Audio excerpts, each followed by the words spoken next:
Hello everybody, Hassan here, engineer, MBA, and investor. And today's video, I want to talk about Palantir Technologies, what this company is, why we believe this company could potentially be a $1 trillion market cap company. Before we do that, guys, please like this video, smash that like button. It's free, it's easy, it's quick. Really do appreciate everyone that is supporting this channel. If you haven't subscribed yet, please consider doing so. And if you have any comments, any input, any questions about Palantir or any of our videos, leave it in the comments below. We try to respond to every single comment out there. So in today's video, I want to talk about this company called Palantir. And this company is covered a lot on different social media platforms, whether that's Reddit, Twitter, even Facebook, Instagram. It's a big company. We're looking at a nearly $50 billion market cap company.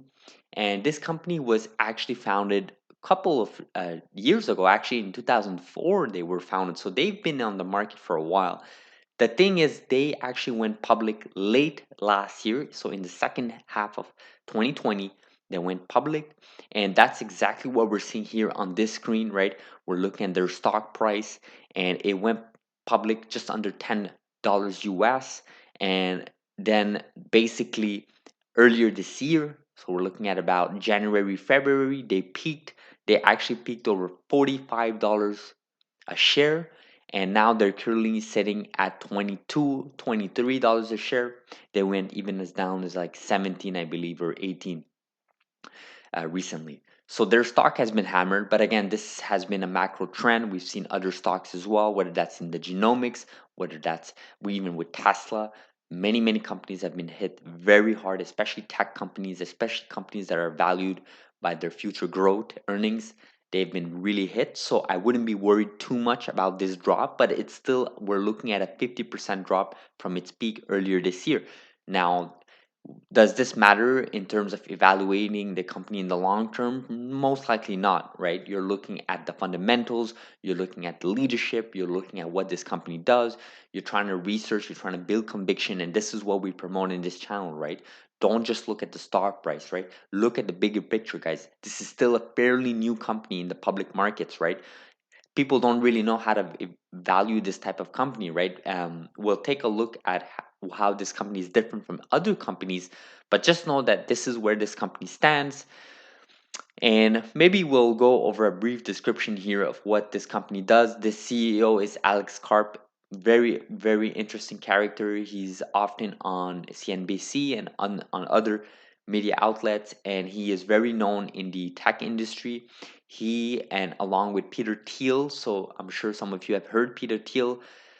He is a big person in the tech world in Silicon Valley and just in general, right? Peter Thiel has written books as well. The book, I think the title is One, I believe.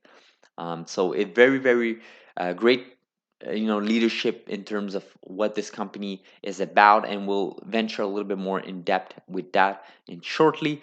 But we're looking here really a high level, guys. Wikipedia, this is what we do, right? When we try to learn about companies, you try to research, even if it seems high level, even if it seems basic, you want to do your homework. You want to figure out what this company does. And you can clearly see on the first sentence here, it is an American software company that specializes in big data analytics. So let me just step back a little bit here. I happen to be working at a software company, and we also do B2B business, right? What is B2B? It's business to business, right? Most investors, retail investors are usually accustomed to B2C, which is business to consumers, right? The customers are the consumers directly, right? For example, Apple, right? Apple sells their iPhones, they sell their products and services directly to me, to you, to people watching this channel. And for another company in the B2C could be, for example, we're looking at Tesla, right? Tesla sells their EVs directly to consumers, right? They don't necessarily sell to institutions and to businesses, right? They may have product and services that are suited for those organizations, but the bulk of their business really depends on how citizens around the world will purchase their products, right? Palantir happened to be in the B2B side of the business, right? And what this means is that they make big contracts, right? They settle big contracts with big companies, big organizations, big governments, big institutions, and it's contracts with their software, right? What do? They do software and big data analytics. Now, we probably won't go in depth with what big data is, but just know that in today's era, information data is the new commodity, right?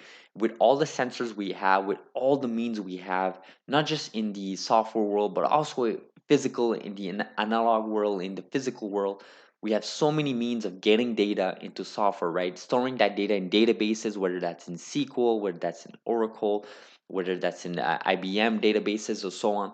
We have many ways to store data, right? But the problem we face in today in 2021 for many companies, if not all, is what do you do with this data? Right? This is the big question mark, right? Yeah, it's nice that now we have lowered the cost to store data.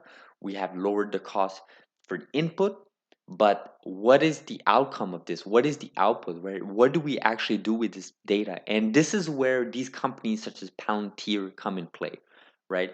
They come in with a set of experience. They have a huge R&D team, many engineers, many developers, and they come in front of these organizations and they offer their software, right? And their software could be anything from on the web, it could be a proprietary software on a Windows platform or so on.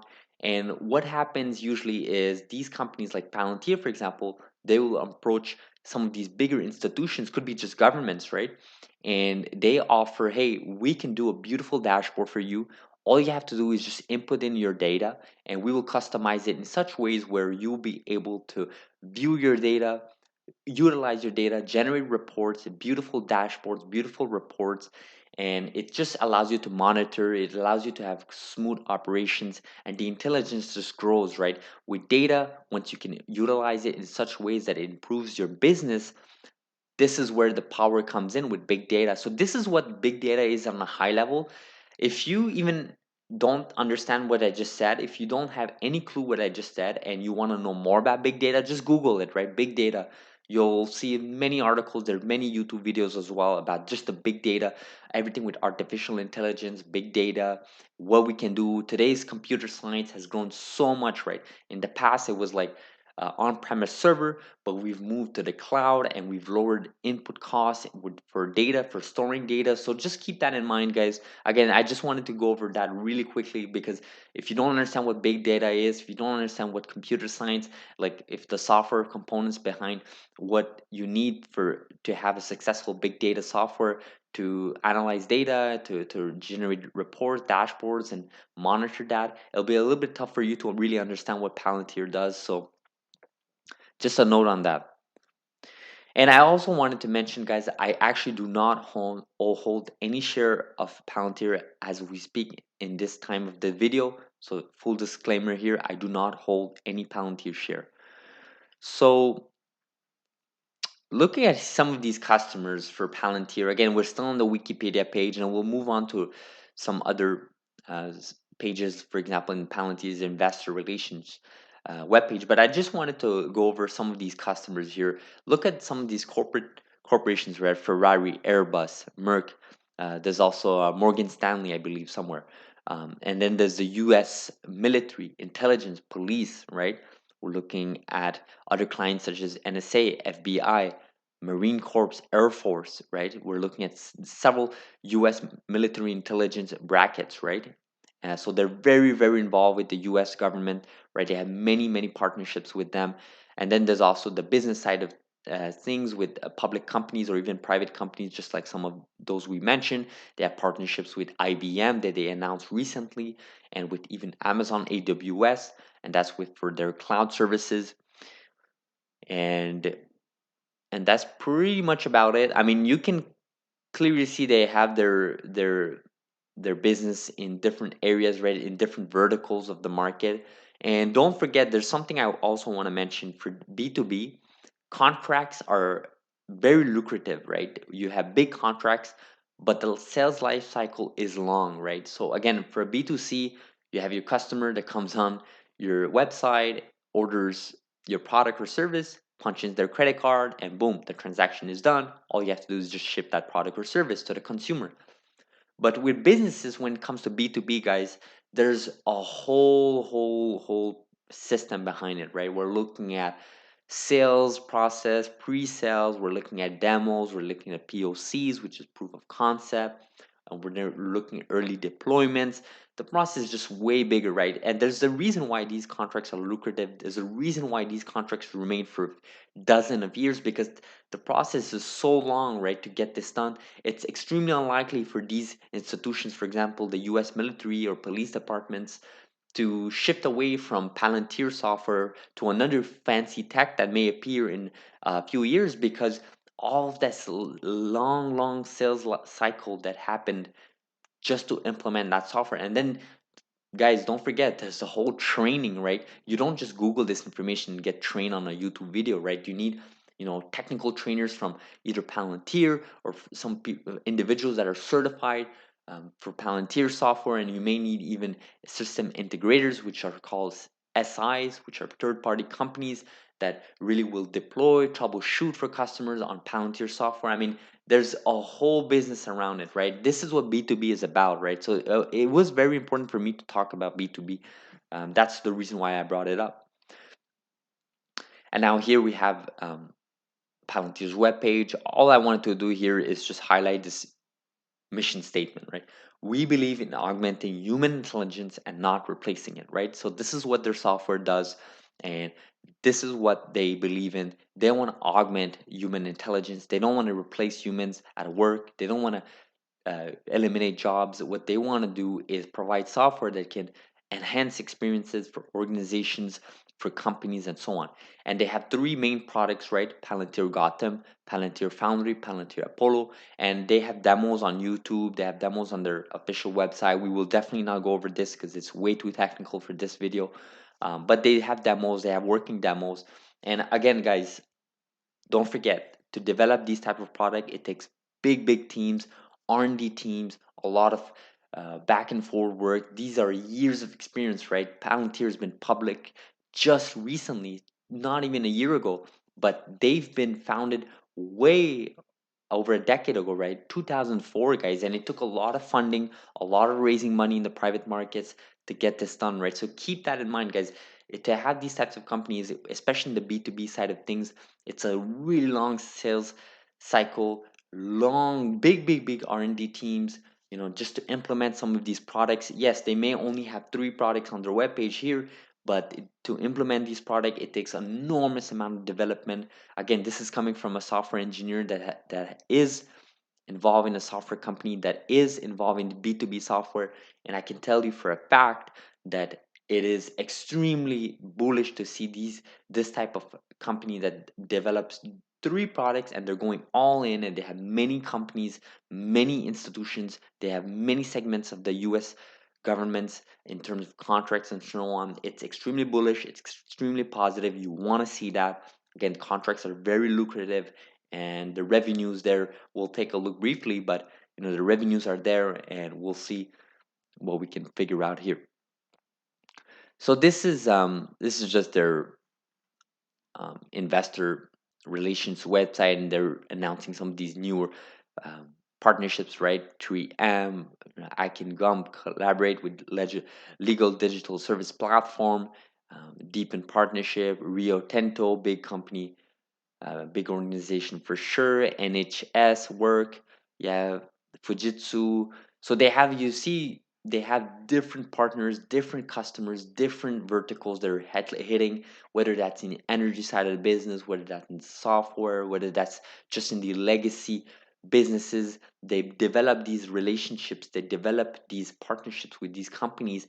And again, once you sell them one product, what stops you from selling other products? What stops you from having this subscription business where companies can pay you a fee to support, to maintain their software? Again, you have to improve version. This is where we are in today's era, right? You don't just develop software and just walk away, right? You update your software, you support, you maintain it, and that does cost, right? And this is where consumers are ready to pay for that, especially businesses, right? Businesses are always willing to pay you to maintain their software, right? I'm not sure if we're going to get into this, but there's even the aspect of professional services in these companies where business can pay a hefty amount, an additional fee, just for these companies like Palantir to have these professionals, these engineers go on site, meet with the customers, meet with the organization, and have something more tailored, more customized. Again, I have no insider information. I'm just saying what I know about B2B, what I know about the software industry. Keep that in mind. So this is their latest business update in 2021, and you can see they have 1.5 million shareholders. Their shareholders brand is so strong, guys. Like I said, on Reddit, on Twitter, on YouTube, many people, big supporters of Palantir. Even in spite of their drop recently of the stock price, many people believe in this company. A lot of people are expecting this company to become the next trillion-dollar company, right? And this is a huge jump, right? They're not even worth $50 billion right now. So you can already imagine that's like 20x right now from their current market cap. So record breaking quarter, that's what you want to see from a company. And you can see here the adjusted free cash flow compared to last year, which was around when the pandemic started. You can see clearly grew, right? Positive growth. You're seeing, looking at 44 adjusted free cash flow margin. This is what you want to see, especially in a B2B type of company. And what I also want to mention, especially when you see these revenues, is for a B2B company, you won't have these crazy jumps. Okay, you won't have these crazy jumps. What you will have is slow steady growth, but at the same time, for sure, like I said, these contracts are very long. There are subscription businesses, and it's all about getting your foot in the door, right? Once you get these big institutions, once you get these big customers, then it becomes easy to sell other products, right? So keep that in mind as you see these revenues. Again, positive growth, almost 50% revenue growth year over year. That's amazing, right? Would it justify the crazy stock price that it jumped from late 2020 when it went public to early 2021? Probably not, but it's still positive to see that. It's still great to see that. You can see the billings also increase. um, what's interesting also, again, the billings is very important because these B2B partnerships, these B2B contracts, they take a very long time to settle, right? You generate codes, then you go through different department. This is from the business that is purchasing the product or services from the other business. There's a whole processes behind it. So these can be very lengthy. So keep that in mind as well. And then the commercial value grew by 76% year over year. So, guys, positive notes, and they're talking about the Apollo being the edge AI, enabling the US government to personalize AI at scale, upgrade software, upgrade the sensor, upgrade the effects chain, right? We talked about how they want to augment human intelligence, they don't want to replace humans, they want to allow companies, institutions, governments around the world, not just in US, to grow those segments of the business. That's exactly what they're doing here. That's exactly what they're stating. Even in UK, you can see. So this is what I think a lot of people are looking forward for. So they're very strong in US. Their market is very saturated, or starting to get saturated in US. But slowly they want to shift towards internationally in developed nations for sure. So we're looking at UK. That's very positive, guys. That's what you want to see for a company. You want to see companies going global in 2021. It's extremely important to go global with the internet, with low cost of traveling, with all these companies in this competitive space. You definitely have to go global. You have to make your software available to many countries, many communities, many businesses around the world. Companies are willing to pay as long as you provide them a service and a product that can be useful to them in the long term, not just in the short term. So very nice here. So there's other sweet slides here, very interesting slides. They're talking about total government growth. Again, we know that their US government business is very strong, right? Fueled by a larger 83% growth just in Q1. The government is very important for them, and that's totally fine. Again, governments are here to stay. No one's going to be taking away any governments from any of these nations, especially not in the US. And the fact that they have their pockets deep with some of these governments, it's amazing to see as a shareholder. That's what you want to see. Um, and then here, what we're looking at some of these unlocks, right? Crucial to restart, core to the economy, employ large numbers of people. Yeah, so they have over 2,000 employees, and that's actually something I also wanted to mention is that these types of companies, when you're in the B2B, you need employees, right? Not just developers, not just R&D. You need sales, right? You need sales engineers, you need regional sales managers, you need account executives, you need account managers. You need these types of employees to really maintain relationships with potential customer and with existing customers, right? Developers are not going to face customers directly, right? You need those sales people. You need the marketing as well. Marketing again, when we talk about marketing, we're not necessarily talking about marketing ads on like CNBC or even on Twitter or on YouTube. We're talking about creating beautiful dashboards, beautiful pictures, beautiful demo videos for customers to look at, creating these conferences, virtual conferences, or even physical conferences, trade shows. I'm sure some of you remember some of these trade shows before the pandemic hit, but these are going to happen. These are still going to happen. You need to build that relationship with customers. And then you see here they're ending Q1 with a $2.8 billion total remaining deal value. Average contract on 3.7 years. Average contract during commercial customers 4.6 years. Deal worth 10 million or more. Six of them, and 15 of them are more 5 million. So these are big contracts, lengthy contracts, right? We're not just looking at a few months, we're looking at a few years.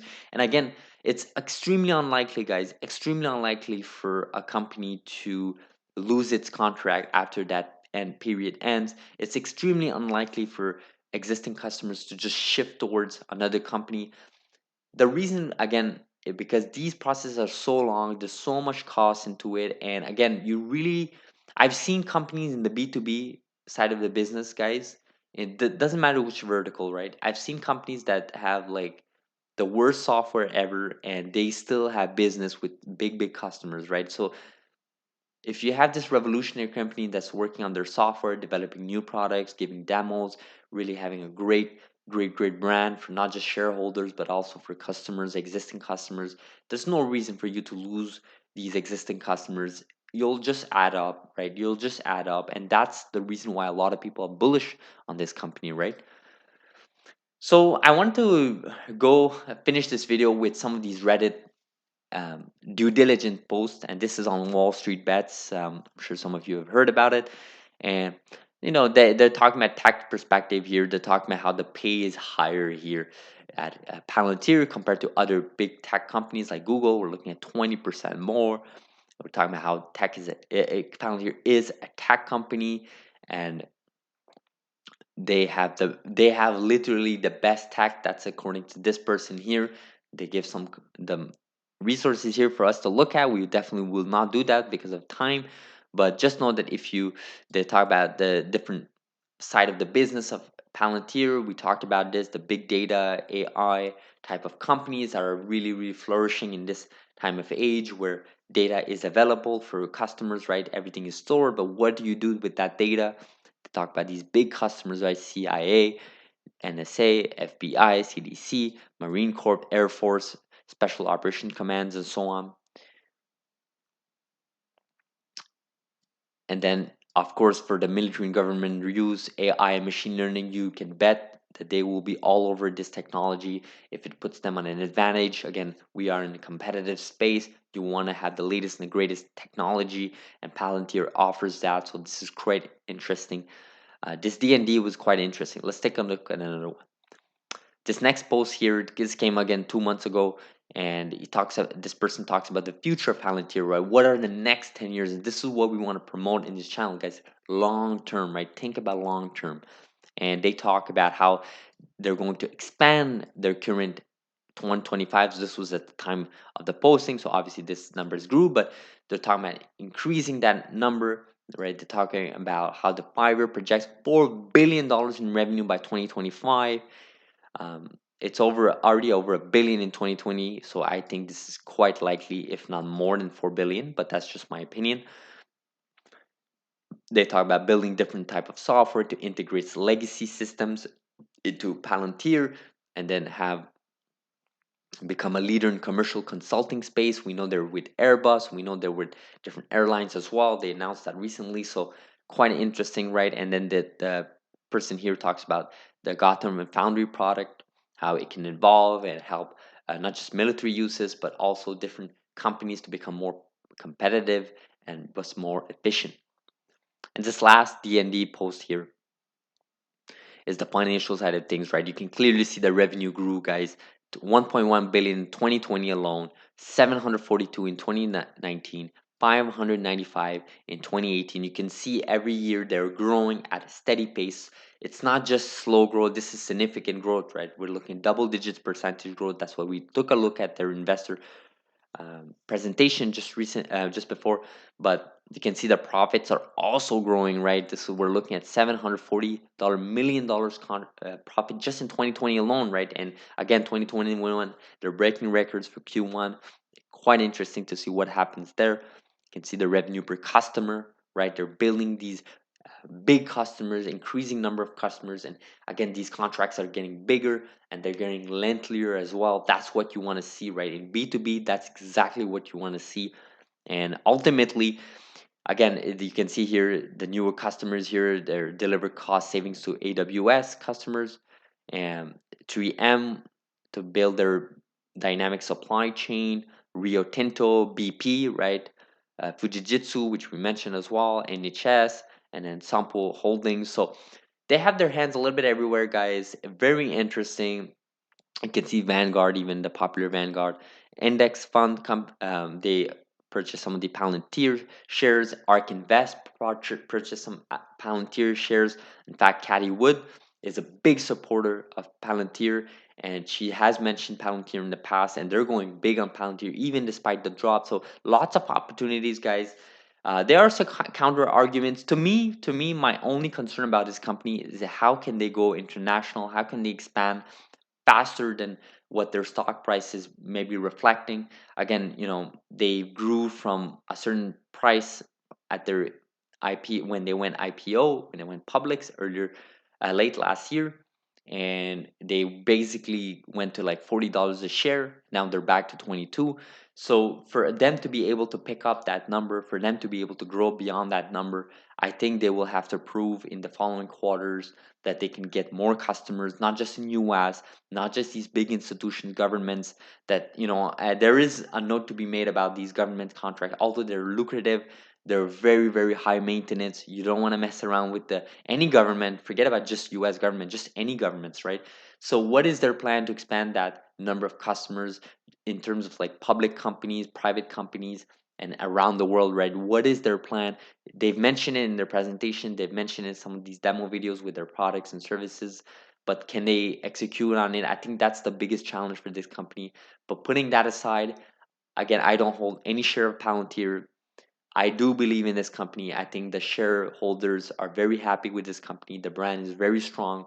And now it's just all about execution. It's all about getting those customers in, foot in the door, and then expand on that and deliver great products and services. Software, big data is a lucrative segment if you do it right, if you do it well. And again, you need to have the right salespeople, the right sales engineers, you need to have the right marketing fits to really venture and penetrate into these new markets. And ultimately, you want to tell your story to customers, right? And this is what Palantir is trying to do. We'll see if they succeed. So hopefully you guys appreciate this video. I wanted to go over Palantir. I want to talk about this company, something new. We haven't talked about Palantir in this channel. So hopefully you guys appreciate it. We have other videos in this channel, guys, not just about software companies, but also in the genomic side of things. Obviously, we talk about Tesla. We talk even about crypto, whether that Dogecoin, Bitcoin, Ethereum, and so on. Please subscribe if you haven't. If you like this video, if you appreciate this video, smash that like button. If you have any comments about Palantir or so on, leave it in the comments below. And we will see each other in the next video. Thank you very much for watching and have an amazing, amazing Sunday. Thank you very much.